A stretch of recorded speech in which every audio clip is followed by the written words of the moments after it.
히브리서 3장 1절에서 6절까지의 말씀 우리 다 함께 봉독하도록 하겠습니다.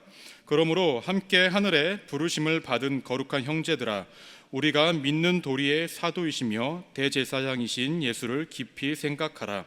그는 자기를 세우신 이에게 신실하시기를 모세가 하나님의 온 집에서 한 것과 같이 하셨으니, 그는 모세보다 더욱 영광을 받을 만한 것이 마치 집 지은 자가 그 집보다 더욱 존귀함 같으니라.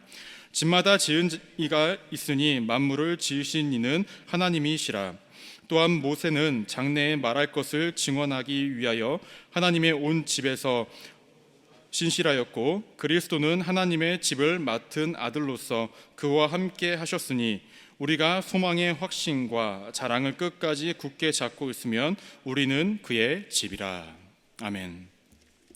여러분, 저는 히브리서 3장 1절에서 6절까지의 말씀을 근거로 반복하지 맙시다 라는 제목으로 함께 은혜를 나누고자 합니다. 말씀 좀 한번 따라해 보실까요? 반복하지 맙시다. 네, 명절 잘 보내셨죠? 좀 긴 명절이어서 어떤 분들은 또 월차를 쓰신 것 같더라고요. 연차를 쓰신 분들도 있고, 그래서 한 주로 다 쉬신 분들도 있는 줄로 아는데, 저에게도 조금 긴 명절이어서 행복하게 쉼을 누렸던 시간이었던 것 같습니다. 어르신 분들께 안부 전화 드렸나요? 한 3분 정도만 드리신 것 같은데, 항상 이렇게 어르신들께 안부 전화하시는 거 잊지 마시고, 그분들이 계셨기에 우리가 있고, 또 우리가 있기에 우리 또 자손들이 있을 것입니다.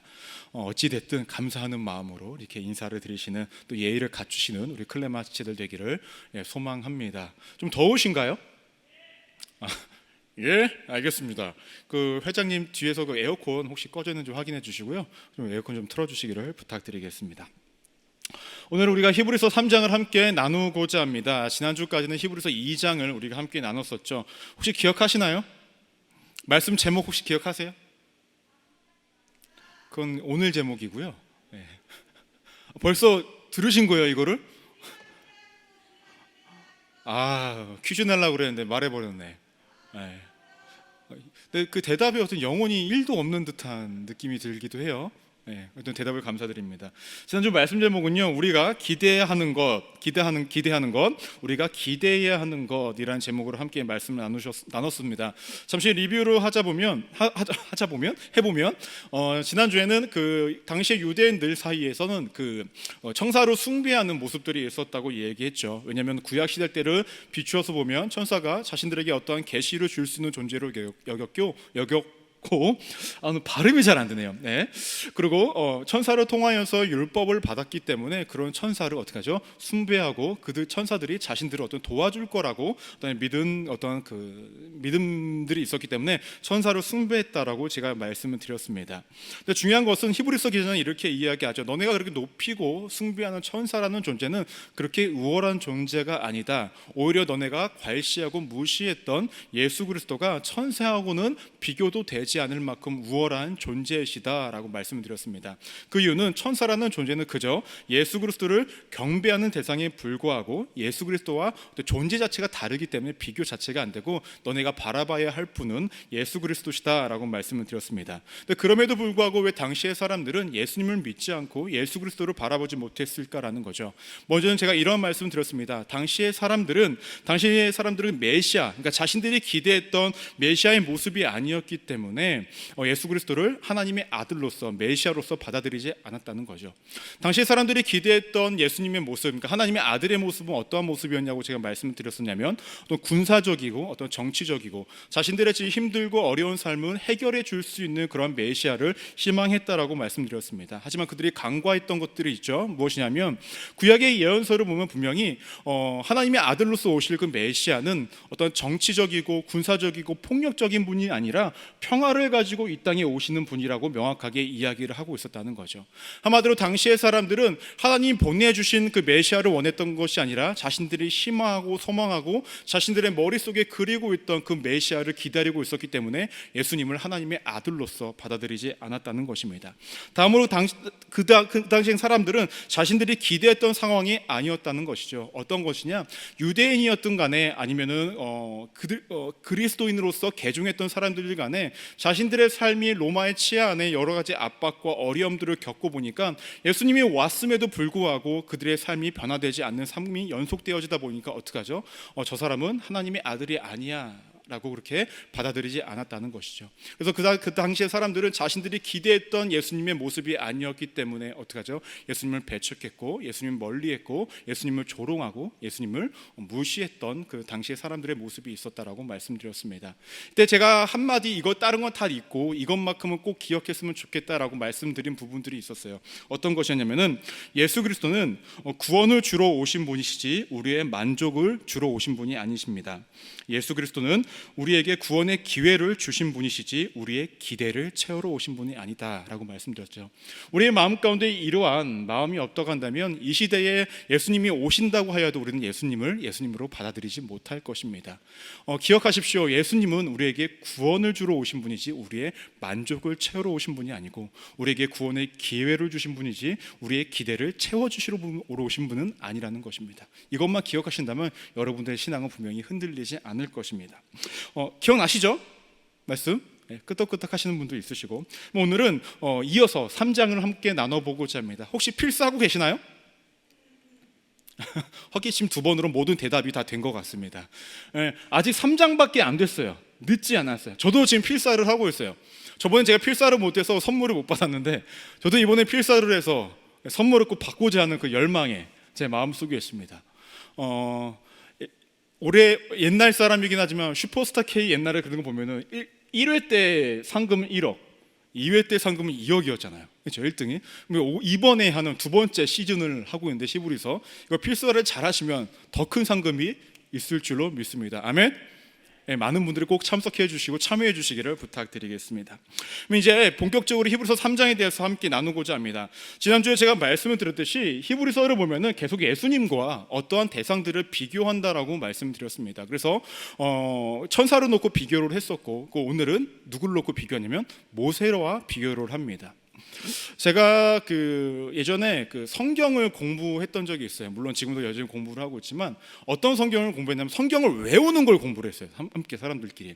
그럼 어떤 걸 외우냐면 어디 본문에 뭐가 있는지를 서로 외우고 맞추는 거예요.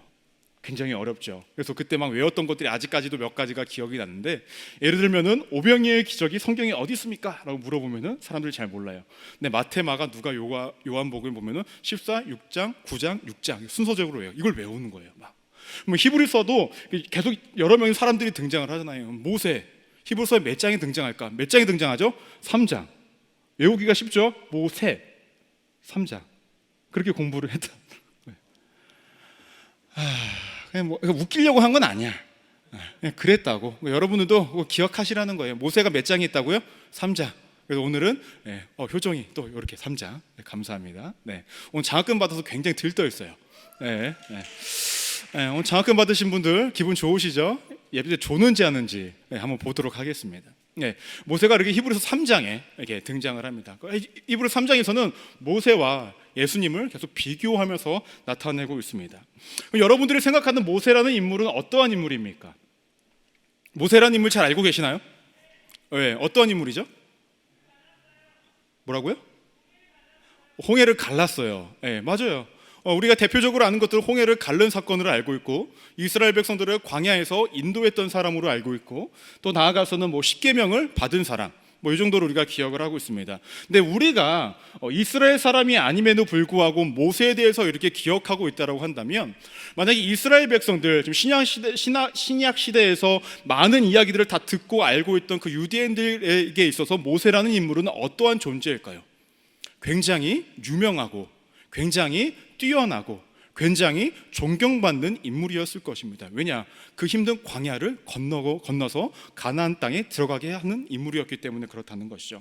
혹시 여러분들 셀 리더 통해서 받으셨는지 모르겠어요. 제가 그 사진 파일로 해가지고 이렇게 자료들을 좀 보내드렸는데 거기서 제가 이렇게 보내드린 것이 있었습니다. 무엇이냐면 당시에 유대인들이 모세를 그렇게 뛰어나게 봤던 이유가 무엇이냐면 당시에 선지자, 제사장, 지도자의 역할을 동시에 수행했던 사람이 누구였냐? 모세였다라는 거예요. 성경의 인물에 거의 다 찾아보시면요, 이 세 가지 역할을 한꺼번에 수행했던 사람은 거의 찾아볼 수가 없어요. 때문에 유대인들에게 있어서 모세라는 인물은 비교 불가능한 굉장히 뛰어난 인물로서 인정받았던 사람이라는 것입니다. 더구나 아까도 말씀을 드렸듯이 이스라엘 백성들의 삶을 완전히 바꿔놨잖아요. 어떻게? 애굽에서 종노를 했던 사람들을 어떻게 하죠? 가나안 땅으로 인도했던 사람이기 때문에 유대인들에게 있어서 모세라는 인물은 정말로 비교할 수도 없고 뛰어냈던, 더구나 율법을 받았던 사람이었기 때문에 비교 불가능한 인물로 여겼다라는 것입니다. 그렇다고 한다면 우리가 오늘 보는 그 히브리서 3장에서는 모세를 어떻게 표현하고 있을까라는 거죠. 히브리서 3장 5절 말씀을 한번 띄워주시겠어요? 히브리서 3장 5절 말씀을 다 함께 읽어보도록 하겠습니다. 또한 모세는 장래에 말할 것을 증언하기 위하여 하나님의 온 집에서 종으로서 신실하였고 라고 얘기합니다. 여기서 말씀 계속 띄워주세요. 여기서 하나님의 온 집이라는 것은 무엇을 뜻하냐? 제가 자료를 보내드리는데도 제가 써드렸는데 이스라엘 백성들을 뜻합니다. 이스라엘 백성들을 이끄는 종으로서 신실하게 살았던 사람이 누구냐? 모세라는 사람이에요. 그럼 그는 종으로서 하나님 앞에서 자신의 사명을 잘 감당한 사람이라고 오늘 본문에선 이야기를 합니다. 이것만으로도 신실하게 종으로서 살았기 때문에 누구하고도 비교하지 못할 만큼 굉장히 뛰어난 사람이라고 우리가 이야기를 할 수 있습니다. 그런데 우리는 과거의 구약의 이야기를 다 알기 때문에 모세가 어떠한 삶을 살아왔고 어떻게 이스라엘 백성들을 이끌어왔기 때문에 그것을 다 알고 있기 때문에 이렇게 표현을 할 수가 있어요. 그렇다고 한다면 구약시대 때 광야에서 함께했던, 모세와 함께했던 사람들은 모세를 어떻게 평가했을까라는 거예요. 이거를 한번 보겠습니다. 말씀 출애굽기 15장 24절 말씀을 보도록 하겠습니다. 출애굽기 15장 24절 말씀을 보시면 이렇게 언급되어집니다. 백성이 모세에게 원망하여 이르되 우리가 무엇을 마실까 하매라고 얘기합니다. 마실 것이 없을 때 원망의 대상이 누구였습니까? 모세였다라는 거죠. 또한 출애굽기 16장 2절 말씀을 보면 이렇게 언급되어집니다. 이스라엘 자손 온 회중이 그 광야에서 모세와 아론을 원망하여. 원망의 대상이 누굽니까? 모세였다라는 거예요. 마지막으로 민수기 16장 41절 말씀을 보시면 이렇게 언급이 되어집니다. 이튿날 이스라엘 자손의 온 회중이 모세와 아론을 원망하여 이르되 너희가 야훼의 백성을 죽였도다 하고 라고 얘기합니다. 지속적으로 당시의 백성들은 누구를 원망하고 있습니까? 모세를 원망하고 있어요. 과거에 있었던 이야기들을 결과론적으로 다 알았을 때 신약에 살았던 유대인들은 모세를 존경하고 굉장히 뛰어난 인물로 봤지만 당시에 살았던 모세와 함께 살았던 그 광야에서 있었던 그 출애굽 1세대 그 사람들은, 이스라엘 백성들은 뭐로 봤죠? 모세를 원망의 대상으로 봤다라는 것입니다. 그렇다고 한다면 이것을 신약 시대에도 한번 적용을 한번 해보겠습니다. 우리는 예수님을 알아요. 예수님이 어떠한 분이신지, 있죠? 우리를 구원하시기 위해서 이 땅에 오셨고, 근데 신약 시대에 살았던 그 사람들을 예수님을 어떻게 봤습니까? 예수 그리스도를 원망했었고 핍박했습니다. 그분이 하나님의 아들이심을 알지 못했고, 하나님이 그분을 통해서 주셨던 모든 메시지를 거부했었고, 하나님이 보내신 메시아임을 알지 못해서 어떻게 했죠? 침을 뱉고 십자가에 못 박고 그를 욕하고 모욕했습니다. 누구와 같습니까? 광야에서 이스라엘 백성들이 모세를 원망했던 것 같이 신약 시대의 당시 유대인들은 누구를? 예수 그리스도를 원망했던 모습이 그대로 드러나고 있다는 것이죠.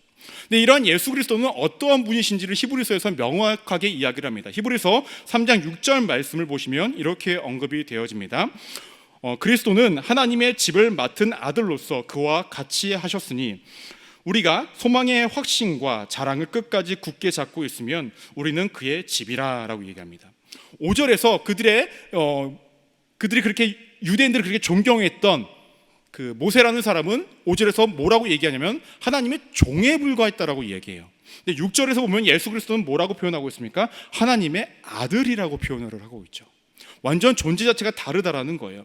그리고 그분은 어떻게 하죠? 하나님의 백성들을 끝까지 책임져 주시고 어떻게 합니까? 그의 백성으로 끝까지 붙잡아 주시겠다라고, 굳게 잡아 주시겠다라고 이야기를 하고 있다는 것이죠. 그럼에도 불구하고 누가? 당시 유대인들은 예수님으로 알지 못했다라는 거예요. 문제는 이것이 그 당시의 사람들에게 계속적으로 지속적으로 이야기해줘도 깨닫지를 못해요. 이해하지를 못해요. 알지도 못해요.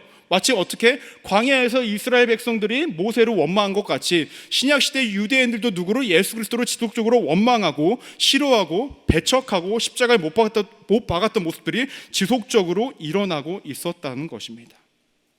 시간이 흘러서 모세보다 우월한 예수 그리스도, 아니 그것도 비교되지 않는 예수 그리스도라는 것이 명확함에도 불구하고 하나님의 아들이 이 땅에 오셨음에도 불구하고 그들은 여전히 모세를 더 뛰어난 사람으로 여기면서 진정으로 예수 그리스도를 바라보지 못하는 것들이 어떻게 합니까? 당시 사람들의 모습이었다는 거예요.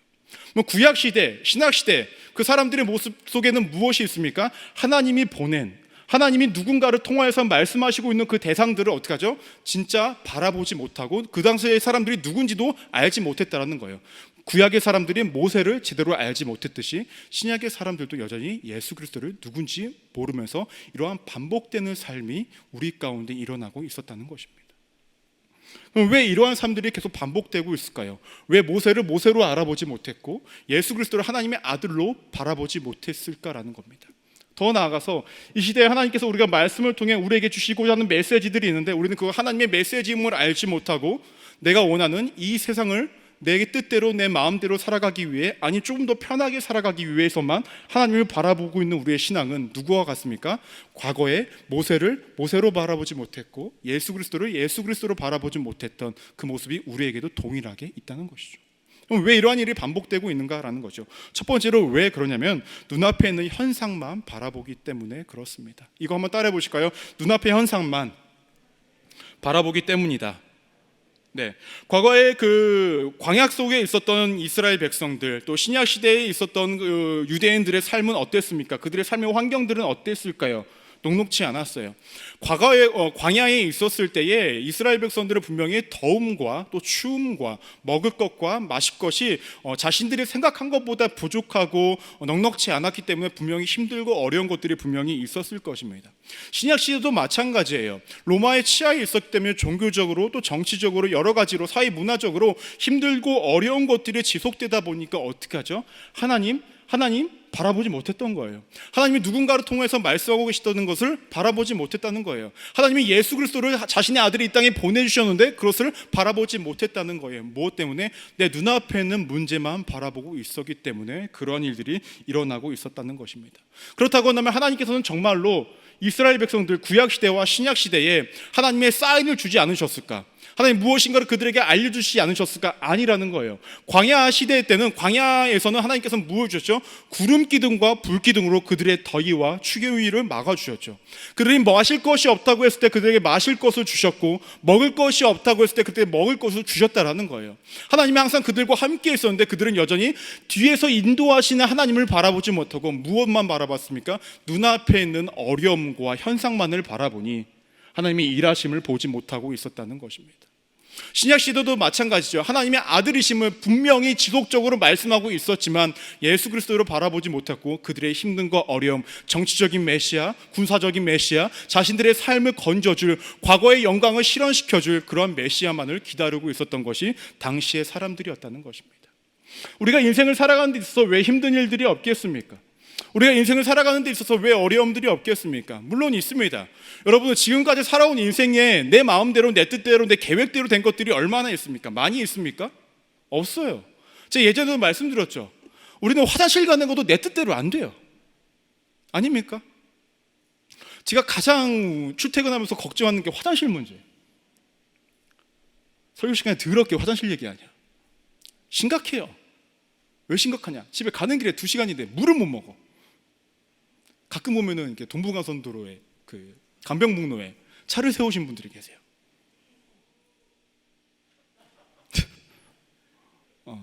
반응해줘서 고마워요. 네. 그런 분들이 계세요. 왜일까요? 네, 힘든 거예요. 네. 우리는 생리 형상조차도 우리 계획대로가 안 돼요. 우리 인생은 뭐 다를까요? 다를 게 하나도 없어요. 저는 제 계획대로면 전 이 자리에 없어야 돼요. 어디가 있었냐? 지금 미국에서 공부하고 있어야 돼요. 제 계획대로라면. 근데 여기 있잖아요. 너무 행복해요. 정말로. 제가 왜 그 설교하기 전에 다른 사람보다 굉장히 빨리 올라와요, 이 자리에. 그렇죠? 왜 그런지 아세요? 이 자리에서 찬양하고 있는 거 보고요, 찬양 듣는 거 여러분 이렇게 보고 있으면요, 되게 행복해요. 교회에서 제가 사역을 하면서 유일하게 행복한 시간 골라라 하면 이 자리에서 여러분 바라보는 겁니다. A라고 해도 좋아요. 저런 건 하지 마요. 좀 있으면 누가 씨할까 봐 걱정이 돼요. 정말이에요. 내 계획대로 되지 않았지만 이 자리에 설 수 있는 것이 하나님의 은혜고 너무나 감사한 일이라는 거예요. 근데 중요한 건 무엇이냐? 우리가 알 수 없는 인생 가운데 눈앞에는 현상만 바라보고 있다 보니까 하나님이 그 뒤에서 우리의 삶을 인도하심을 우리가 바라보지 못할 때가 너무 많이 있다는 거예요. 여러분들의 삶을 살아갈 때에 내 눈앞에 있는 문제를 바라보십니까? 문제 뒤에서 우리를 인도하시는 그 하나님을 바라보고 계십니까? 눈앞에 있는 형상만 바라보고 있다가 하나님이 이끄심을 우리가 바라보지 못하고 주변의 사람들을 통해서 말씀하시는 것을 우리가 듣지 못하고 예배 속에서 우리에게 들려주시고자 하는 것도 우리가 듣지 못할 때가 분명히 있다는 거예요. 때문에 여러분 기억하십시오. 내 눈앞에 있는 것들은요, 그냥 눈앞에 있는 거예요. 그 이상도 그 이하도 아닙니다. 누군가 이런 얘기를 합니다. 인생은 점이 아니고 선이다 라고 얘기합니다.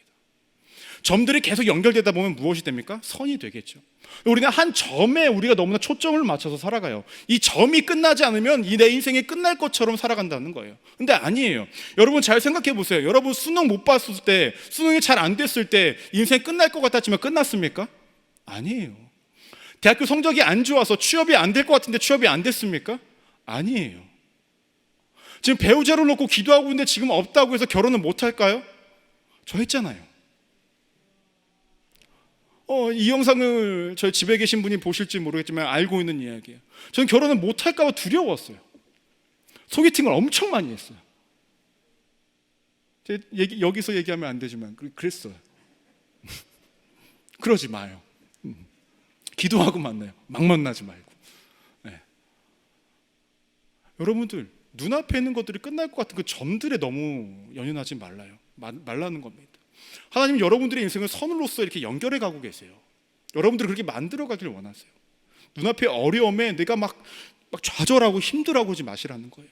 거기서 일하실 하나님을 기대하시라는 겁니다. 제가 말씀드렸죠. 광야라는 뜻이 다바르인데 다바르라는 뜻이 또 어떤 것이냐면 말하는 거예요. 그러면은 그 광야가 가장 힘든 곳인데 가장 힘들 때 하나님 말씀하시기 적기라는 거예요. 지금 여러 가지 기도 제목들이 삶의 현상들이 어렵고 힘들게만 느껴지십니까? 기대하십시오. 하나님이 가장 일하실 적기라는 것입니다. 기대하신다면 하나님 분명히 일하신다는 것입니다. 그러면 우리가 눈앞에 있는 현상만 보지 않고 하나님의 뜻과 하나님의 이끄심을 보기 위해서는 우리가 어떻게 해야 될까라는 겁니까?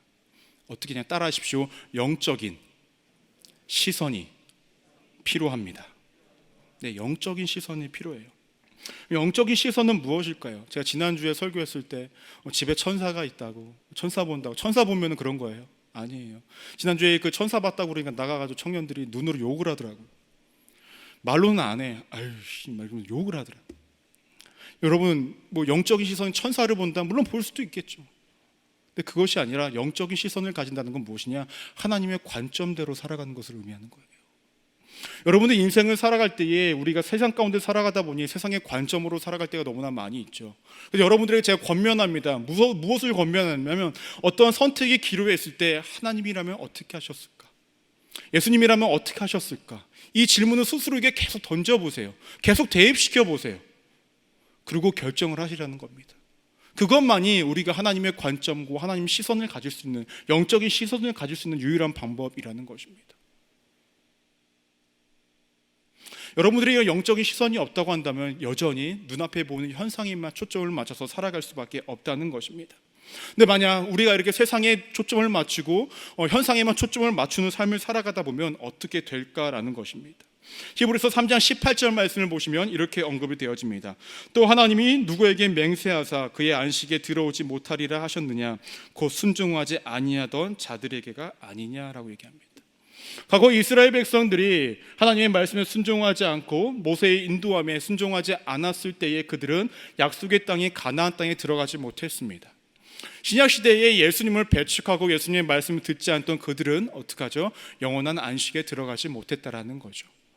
단순히 우리가 눈앞의 어려움들에 대한 안식을 얻지 못하는 걸로만 끝나면 다행인데, 우리가 하나님의 말씀과 하나님의 인도하심 우리가 믿지 않고 받아들이지 못함으로 통하여서 우리의 영적인 안식까지 우리가 얻지 못한다고 한다면 얼마나 슬픈 일이라는 겁니까? 여러분들이 그러한 실수를 범치 않기를 소망합니다. 인생을 살아가는 데 있어서 계획대로 되어지지 않는다고 한다면 여러분 계획을 세우지 말라는 것이 아니라 여러분 계획을 세울 때도 하나님께 묻고 계획을 세우시길 바라는 거예요. 더 나아가서 그 계획 가운데 일하신 하나님을 기대하시고 하나님의 시선을 가지고, 영적인 시선을 가지고 그 일을 한 걸음 한 걸음씩 나아가시라는 겁니다. 그것이 너무나 필요해요. 당시에 이스라엘 사람들은 그러한 시선이 없었기 때문에 어떠한 천사라는 존재를 의지하고 싶었고, 어떤 모세라는 하나의 그 존재를 의지하고 싶었고, 그들을 숭배하며 살아갔던 인생이었다는 거죠. 엉뚱한 거예요. 하나님이 이미 자신의 아들을 보내주셨고 구원의 길을 열어주셨음에도 불구하고, 많은 가르침을 어떻게 살아가야 하는지도 알려주시면서 불구하고, 그들은 여전히 자신들이 믿고 싶었던 대로 하나님 자신들이 의지하고 싶었던 대상을 따로 만들어 그것을 의지하고 살았다는 거죠. 저는 이것을 또 다른 우상이라고 바라봅니다. 여러분, 또 다른 우상을 내 안에 만들어내지 마십시오. 내가 기대하는 하나님, 그것도 또 하나 우상 아니겠습니까? 그건 하나님이 아닌데. 내가 기대하는 하나님, 그것도 또 하나 우상 아닙니까? 하나님은 그 모습이 아닌데. 인생을 살아가실 때에 구약시대부터 신약까지 또 지금까지 이어져 오는 이러한 반복되는 과오를 여러분들이 범치 않기를 소망합니다. 항상 시선을 주님께 돌리십시오. 관점을 주님 앞에 두십시오. 영적인 시선으로 살아가십시오. 그것이 우리가 이 세상을 살아갈 유일한 방법이고, 이 세상 가운데서 우리를 보호함을 받을 수 있는 유일한 방법이라는 것을 잊지 마시기 바랍니다. 반복되는 잘못이 아니라 반복되는 은혜를 받기 위해서는 반복적으로 하나님을 향한 시선을 고정시키시기를 바랍니다. 그런 삶을 살아가셔서 매일의 삶이 은혜 가운데에, 매일의 삶이 하나님의 이끄심을 바라보고 경험하는 우리 믿음의 클레마 지체들 되기를 주님의 이름으로 축원합니다. 기도하시겠습니다. 하나님, 우리 부족한 거 아시죠? 우리의 모자람도 아시죠? 우리는 아무것도 할 수 없다는 것도 아시죠? 하나님, 그러니 도와주십시오. 우리가 주를 바라볼 수 있도록 영적인 시선을 가지고 세상의 현상을 바라보는 것이 아니라 그 가운데 일하시는 하나님을 바라볼 수 있도록 우리를 그렇게 인도하여 주옵소서. 과거 믿음의 선조들이 했던 그런 잘못된 과오를 우리가 반복하는 것이 아니라 우리가 정말로 주 앞에 나아가 매일의 삶이 주의 은혜 가운데에 주를 바라본 가운데 살아갈 수 있도록 그렇게 함께하여 주옵소서. 이제 우리가 기도하고자 합니다. 주를 찬양하고자 합니다. 곡 조는 기도로 우리의 입술의 부르짖음으로 기도하며 나아갈 때에 하나님, 우리의 시선이 고정될 수 있도록 주 앞에만 나아갈 수 있도록 우리를 만들어가 주옵소서. 그렇게 인도하시고 역사하실 하나님께 감사드리며 살아계신 예수 그리스도 이름으로 간절히 기도드립니다.